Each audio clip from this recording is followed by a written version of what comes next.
అందరికీ వందనాలు తెలియజేసుకుంటున్నాను. నా ప్రియ సహోదరి సహోదరులారా, చాలా మంది నిరాశలో ఉండిపోయి తమకు తామే తీర్పు తీర్చేసుకుంటారన్నమాట. నేను ఎందుకు పనికిరాను, నన్నెవరు ఇష్టపడరు, నన్నెవరు చూడరు, నాతో ఎవరు మాట్లాడరు, ఈ సమాజానికి నేను పనికిరాను, నేను దేన్ని సాధించలేను, నేను ఏది సంపాదించుకోలేను, నేను నీచుణ్ణి, దౌర్భాగ్యుణ్ణి, పాపాత్ముని అనేసి తమకు తామే తీర్పు తీర్చేసుకొని చాలా మంది యవ్వన బిడ్డలు తమకు తామే ఆత్మహత్యలు చేసుకొని చనిపోయిన వాళ్ళు చాలా మంది ఉన్నారు. నిరాశ. నేను ఒక విషయం చెప్పనా, ఈ భూమి మీద ఎన్నైతే జబ్బులు ఉన్నాయో, భయంకరమైన జబ్బులు ఏంటి మనం చెప్పుకుంటాము, ఎయిడ్స్, క్యాన్సర్, మొన్న వచ్చిన కరోనా, ఇవన్నీ భయంకరమైన జబ్బుల కింద మనం చెప్పుకుంటాం అనమాట. కానీ ఈ నిరాశ అనేది అంతకంటే భయంకరమైన జబ్బు. ఈ నిరాశలో ఉన్నవారు ఏం చేస్తుంటారంటే, ఎదుటి వ్యక్తులతో మాట్లాడడానికి ఇష్టపడరు,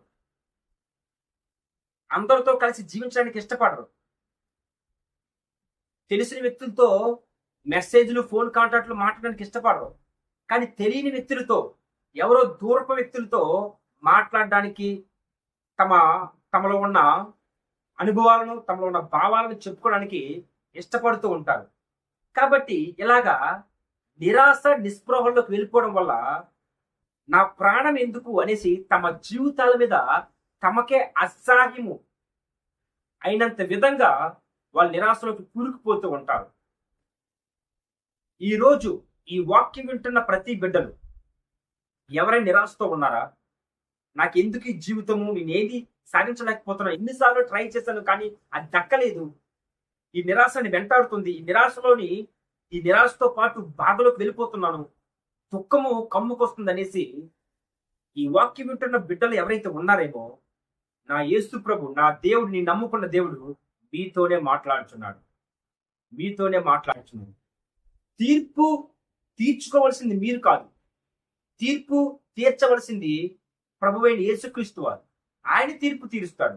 అంతవరకు మనము మన ఆత్మీయ జీవితంలో శ్రమైన, బాధైన, కష్టమైన, సుఖమైన వీటన్నిటినీ కూడా మనము బ్యాలెన్స్ చేసుకొని యేసుక్రీస్తు వారి వైపు చూస్తూ, నువ్వు నాకున్నావు ప్రభా, నువ్వు నాకున్నావు తండ్రి, నువ్వు ఉన్నావు కాబట్టి నేను దేనికి భయపడిన ప్రభా అని ఆయన మీద విశ్వాసం ఉంచి ఎప్పుడైతే మన జీవితాన్ని ముందుకు కొనసాగించుకుంటూ పోతామో, క్రమక్రమంగా మన జీవితంలోకి ఏమి రావాలో, ఎప్పుడు రావాలో, ఎలా రావాలో దేవుడు వాటన్నిటిని కూడా మనకు అనుగ్రహిస్తాడు.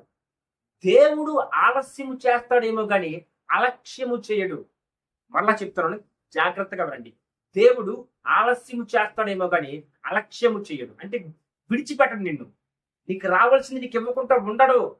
ప్రతిది కూడా నీకేదైతే ఇవ్వాలో, నిన్ను ఏ పరిస్థితుల్లో ఉంచాలో, నిన్ను ఎక్కడ ఉంచాలో, ఏ విధంగా నిన్ను ఆశీర్వదించాలో ఆ విధంగా నిన్ను ఆశీర్వదిస్తారు. కానీ మనమే మన జీవితాన్ని సంపూర్ణంగా ఆయనకి అప్పగించుకోము, మన జీవితాన్ని సంపూర్ణంగా ఆయనకి ఇచ్చుకోకుండా ఆత్మీయ జీవితంలో కొంత దూరం నడిచి, కొంత దూరం ప్రయాణించి, నన్ను దేవుడు విడిచిపెట్టేశాడు, దేవుడు వదిలేశాడు, నాకు ఎటువంటి కార్యములు చేయలేదు, ఆయనే దేవుడు, అసలు దేవుడు ఉన్నాడా లేడా, నిజంగా దేవుడు లేడు, దేవుడు ఉంటే నా బాధ తీరుస్తాడు కదా, దేవుడు ఉంటే నాకు న్యాయం చేస్తాడు కదా, దేవుడు ఉంటే నా జీవితం ఎందుకు ఎలాగైపోయింది అనేసి తమకు తాము అనేసుకొని దుష్ట ప్రేరేపణ చేత, సాతానుడి ప్రేరేపణ చేత ఉండిపోయి, ఆ ప్రేరేపణలో ఉండిపోయి దేవుణ్ణి దూషిస్తూ ఉంటారనమాట.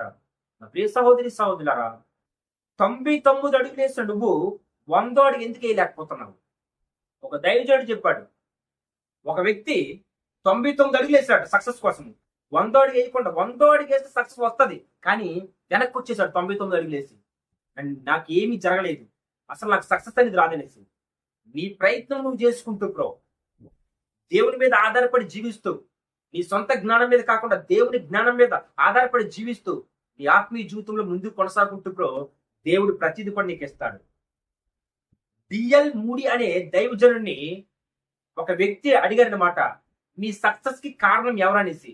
ఆ విధమైనప్పుడు, నా సక్సెస్ కు 7 కారణాలు ఉన్నాయి.